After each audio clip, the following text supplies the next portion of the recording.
E não é que mais um clube recusou a proposta da Globo pelo pay-per-view do Brasileirão? Salve, salve galera, eu sou Rodolfo Gomes e hoje estou aqui para falar a respeito disso. Afinal, mais um clube, além do Atlético Paranaense, se recusou a assinar o pacote de pay-per-view com a Globo, o que pode mudar drasticamente as coisas para a próxima edição da competição e eu vou explicar por quê. Mas antes, eu gostaria de pedir para que vocês enviem esse vídeo nos grupos de WhatsApp, principalmente para aqueles seus amigos que estão pensando em assinar aí o Premiere. Além, claro, se inscrever por aqui, já que a gente está tão pertinho dos 160 mil inscritos. Bom, o clube da vez é o recém-promovido Cuiabá. O time de Mato Grosso aí negou a primeira proposta da Globo pelos direitos de transmissão do Campeonato Brasileiro desse ano. Isso porque o clube não gostou nada da porcentagem que receberia de pay-per-view, que seria bem inferior à dos seus concorrentes. E aí, para entender isso, a gente precisa entender a lógica de distribuição da grana do Premiere e os problemas dessa lógica. Basicamente, a distribuição para cada clube no pay-per-view funciona à medida do número de torcedores desse clube que assinam o serviço. Não é tão complicado, ou pelo menos não deveria ser. E aí, como que a Globo descobre isso? É simples. Na hora que você assina lá o serviço, se for via aplicativo, você precisa responder um questionamento de qual time você torce. E se você compra o Premiere via TV por assinatura, teoricamente o vendedor de telemarketing tem que te perguntar a mesma coisa, o time que você torce. Com esses dados, a Globo faz uma distribuição baseada nessas porcentagens. Acontece que tem alguns problemas graves nessa lógica. Primeiro, que muita gente que assina o Premiere via TV por assinatura alega nunca ter sido perguntado sobre qual time torce, e isso por si só já cria enormes distorções na porcentagem real de cada clube, até porque a maioria das pessoas estão nas TVs por assinatura e não no aplicativo próprio do Premiere. Segundo, que Flamengo e Corinthians detêm um privilégio absolutamente prejudicial a todos os outros clubes. Isso porque ambos são os únicos que em seus contratos recebem mínimo garantido. E o que isso quer dizer na prática? Bom, que mesmo se as vendas do Premiere caírem absurdamente, como já caíram agora com a crise econômica e devido à pandemia, Flamengo e Corinthians ainda assim vão receber os seus 120 e 110 milhões de reais respectivamente. E tudo que sobrar vai ser dividido para os outros, ou seja, para Corinthians e para Flamengo, independe do quanto as suas torcidas assinam, eles sempre vão ganhar muito mais do que os outros. O Palmeiras, por exemplo, foi um clube que também conseguiu negociar um mínimo garantido, mas apenas lá no campeonato de 2019. Foi um mínimo de 80 milhões de reais quando bateu o pé para fechar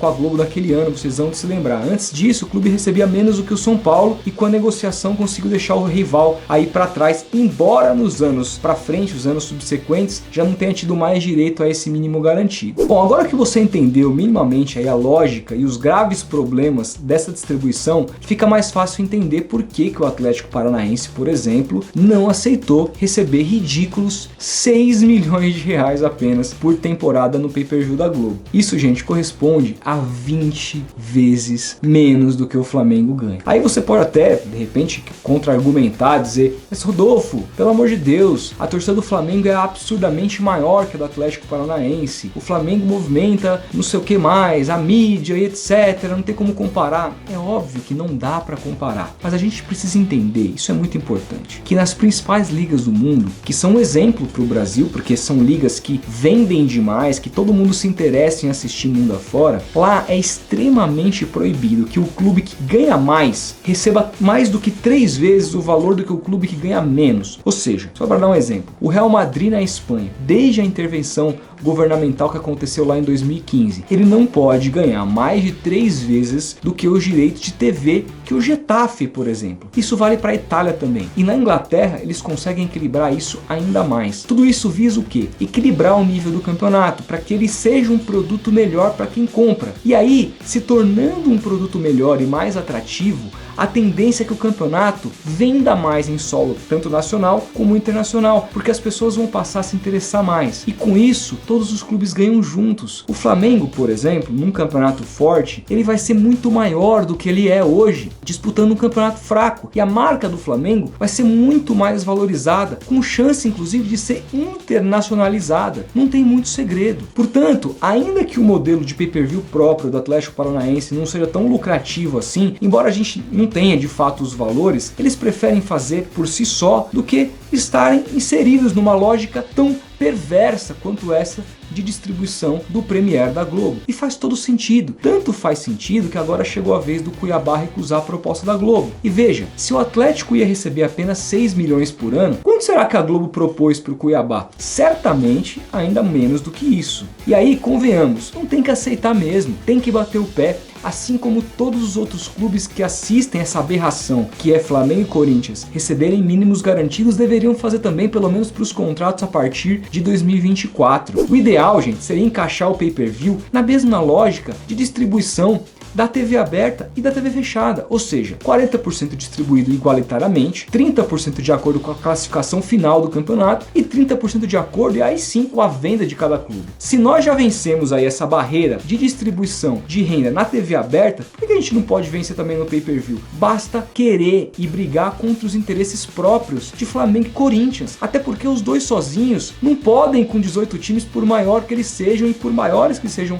as suas torcidas de relevância. E a Globo, por sua vez, se surpreendeu e se incomodou com a recusa do Cuiabá, mas, pelo menos segundo o UOL, aí pretende continuar conversando. Ou seja, ainda não dá pra gente afirmar nada a respeito dessa negociação. Mas se o Cuiabá fechar apenas para TV aberta e TV fechada, ficando de fora do Premier, né, do pay-per-view, isso já seria péssimo pra Globo, que vai perder quase 40 jogos no seu serviço na temporada. Não é pouca coisa, gente. A Globo já não tem os jogos do Atlético Paranaense. Se perder um segundo time, são pelo menos 2 jogos por rodada fora da plataforma. Com isso, certamente ela teria que diminuir o preço do Premier para justificar a compra das pessoas, o que certamente diminuiria a receita, e todos os clubes, exceção, claro, do Flamengo e Corinthians, pela mesma história do mínimo garantido, pagariam o pato. E o Cuiabá tá na dele, até porque ele sabe que vai enfrentar o Flamengo, o Corinthians, o São Paulo, o Palmeiras, partidas essas que, se a Globo não quiser deixar no escuro, como ficou várias partidas do Atlético Paranaense no escuro esse ano, ela vai ter que transmitir ou no Sport TV ou na Globo aberta mesmo. E aí o que acontece? Com o modelo de negociação que prevê mais de R$1 milhão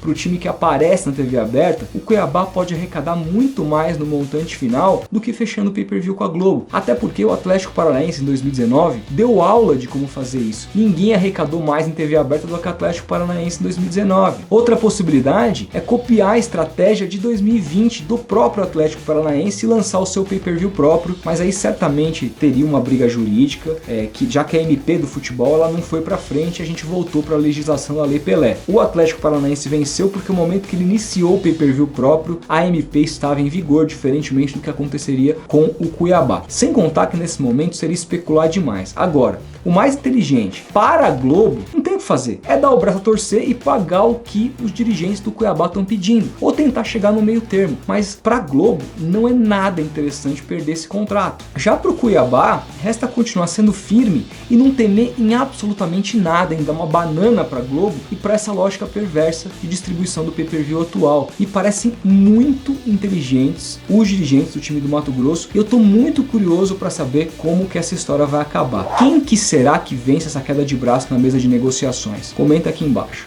Um grande abraço e até o próximo vídeo. Para continuar produzindo conteúdo e poder expandir o projeto, o Futeboteco depende de você. A chave Pix do canal é essa aí, futeboteconet@gmail.com. Você pode nos ajudar se você puder. E muito obrigado por assistir esse vídeo até o final.